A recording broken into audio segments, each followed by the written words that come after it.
Hello, everyone. Welcome to the One Conscious Love Network. I'm here with Alysia. She's a new friend that we actually met on Facebook, and I'm so glad that we did, living in paradise and making a difference in the world. So, Alysia, please introduce yourself and tell everyone what it is that you do. Yeah, thank you so much. My name's Alysia. I am from Vancouver Island, BC, but I actually live down in Mexico, and I have been living the nomad life on and off for about 10 to 12 years, but I've been here full time for 3. I love working with people to help make a positive impact in their lives. I was doing coaching for a while, and I'm rebuilding my coaching business right now. I'm a breathwork facilitator. I do some Reiki and energy work, and I'm also an artist. So when I'm not in that realm, I'm kind of painting and doing murals. I do wood surfboard art. I do really detailed, intricate mandala style work, as well as abstract, more fluid Mm. art. Through my healing journey and just a lot of the things I've processed over the years, art was definitely my outlet for that, my personal therapy, my way to transmute difficulties or stress into something beautiful. And that really amped up over the last few years. Mm. Now I'm kind of taking a step back to let some new creative juices flow. And like I said, I'm rebuilding my coaching business and taking on clients again for that, as well as planning retreats. I have a retreat in Costa Rica in November 2026. And yeah, I'm so grateful to be on here to connect with more like-minded people and to be able to get my voice out there and also be inspired by others as well. That's so amazing. I love it. What type of breathwork practice do you facilitate? Yeah, I do like a conscious connected breath. So it's a 3-part breath. It can be very like gentle, which is nice, but you can also still go very deep with it. But I find that sometimes we live in a world that there's already so much intensity for our nervous system that being Mm. able to go slower if you want and just kind of take your time can still allow you to go those depths for like a big healing release or, laughter or, you know, just connection to your body or conscious meditation. And I also like to do, just like simple somatic breathing as well if I'm doing a movement practice or just helping someone connect to their body. That's beautiful. It sounds gentle and profound, so that's pretty much the best way to do it, right? Tell us Yeah. more about this upcoming retreat that you're hosting. That sounds amazing. Yeah. I'm so excited. I kind of wish it was sooner, but I'm like, I know that things need time to birth. But so I spent about 2 years living in Costa Rica in 2018 and then again in 2020, 2021. And I always dreamed of hosting there. Mhm. And so recently I finally created it, and it is in collaboration with a company called Tour Hero, and they help you organize and everything like that, but I get to show up and do my thing. And so the way I've structured it is a 7-day retreat. Of course, the first day is the welcome, the last day is the, farewell, but each day in between is a different theme. So day 1 is like earth and root. So I want to help, teach people to connect to their inner foundation, that root center, that found that strength and core of, being grounded on the earth and what that means for you. Um, Day 2 is like the sacral and the fire energy, right? So connecting to the elements along with like sacral chakra and going into, I work with women specifically in this case, connecting to your body, your sensuality, we're doing embodiment practices like movement, and also teaching a little bit in my talks about those energy centers and how they might be blocked and types of music. To listen to if you want to activate those spaces. The third day is water element and the throat chakra and the solar plexus because they're connected, expression, voice. So teaching them a little bit about that and then doing practices and a creativity practice as well. And then on that day, we have beautiful horseback riding alongside the ocean, right? Mhm. The fourth day is the heart and soul. So we go into the heart chakra. I teach them about how to work with your inner child, how to reparent yourself. Very like introductory as well, in case there's people that are new to this and are just wanting some accessible steps to kind of begin their healing journey or just feeling more empowered in their life. And then on that day, we have the center is facilitating a cacao ceremony for us. So to set some intentions, to really be mindful on each day as well. There's downtime at the pool or time for just reflections. And I also provide space for them to kind of know how to do that and integrate because I don't want it to be too much where people open up so much and then they're overwhelmed or they're still interacting and you're getting tired and you're not able to process. And then on the day after that, we have the moon connection and our intuition. So we start with a morning of silence and stillness, maybe some journaling reflections. Um, and then we go into understanding our intuition. Um, and then they're guiding us into Temescal as well. So, going into the womb of the darkness to release, clear, integrate from the retreat, and then of course downtime. And each day we have beautiful meals prepared by the venue called Naya Nasara. So it's in Nasara, Costa Rica.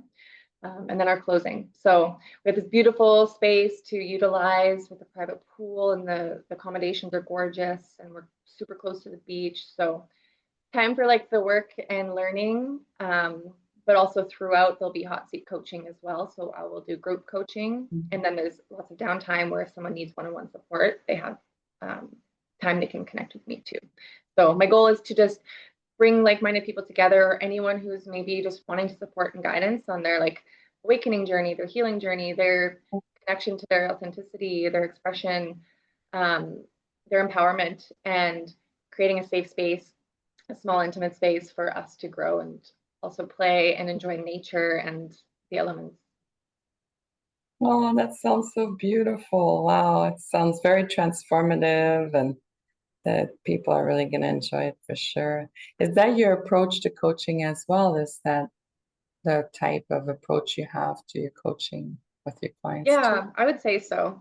Excuse me. I definitely have, some structures in place, but I think that we're all so different and so unique. And I Mhm. also find that I bring in a lot of different people from different walks of life. I myself have lived many lives already in this young years that I have, but honestly, I love being able to be open to different types of people. So I always Mhm. like to, have an intake where we connect one-on-one. I hear more about their story, where they're at, what Mhm. languaging are they comfortable with, so that I can be more flexible, and then really curating our program based on their needs, where they're at, what's present for them in real life as well, but also what's going to allow them to kind of grow and evolve. Um, I always love to work within my range of scope too. So I already have so many resources and other coaches, or, therapists and connections that I can outsource people to if, you know, what they need, I can't do everything, then they have like a full option of other resources. Because some people, when they're either going through challenges or if they're kind of new to that, there's so much information out there. It can be really overwhelming. And if someone's not quite in tune with discerning where like someone has integrity or where someone really knows what they're doing, I think it can also be kind of dangerous, because some people have such deep wounds or fears, or they're so vulnerable.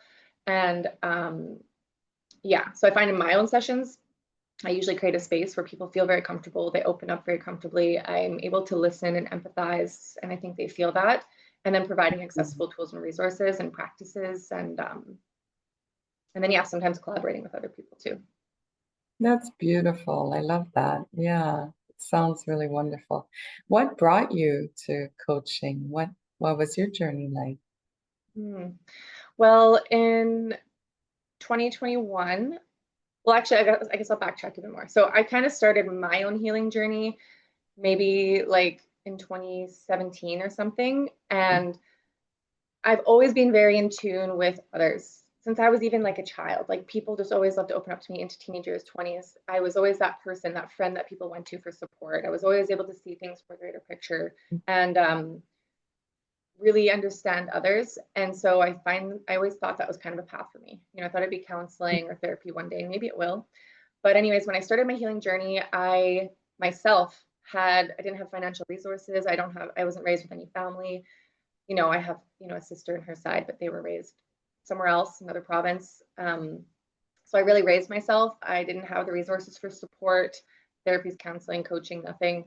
So I had to self-learn, and it was really painful and difficult, and maybe went longer than it should have or could have if I had support. And so when I was going through COVID times, I moved to Costa Rica.